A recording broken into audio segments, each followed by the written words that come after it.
My name is Gabrielle Brewer, and I'm the Director of Occupational Safety here at the Korey Stringer Institute, and I'm also the President of the Heat Safety and Performance Coalition. And our goal is to keep occupational workers safe from heat stress.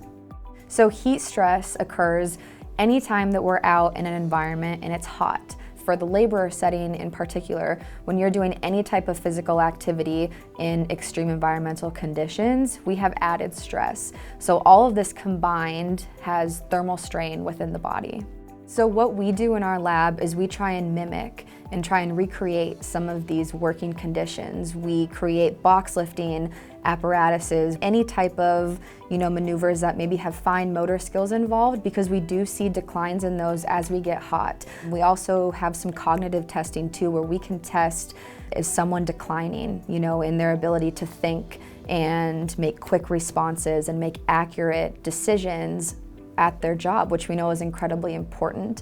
And so when we simulate these occupational settings and work in the lab, we're trying to see how people are responding to working in the heat, but what we're also looking at is their productivity. We're counting the number of reps, we're counting how many times they are inaccurately, checking the box on something, which really matters in the occupational sector.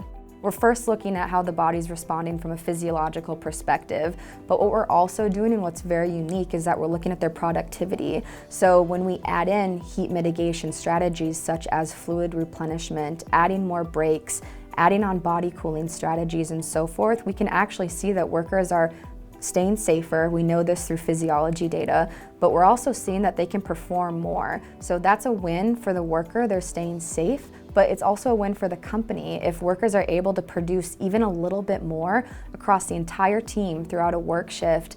Companies are happy when they hear that, and most importantly, their workers are staying safer and they're able to do this work for longer and better, more accurately, produce more product and so forth. So the Kestrel 5400 with the Link app will change the way that heat safety managers are able to monitor the environment on any given work site. I use it particularly very frequently. There is more data available now more than ever, and we can use this to our advantage in the occupational setting. When we're continuously monitoring the environment, when we are specifically looking at different regions throughout a work site, we're able to identify how successful we are in implementing these heat mitigation strategies.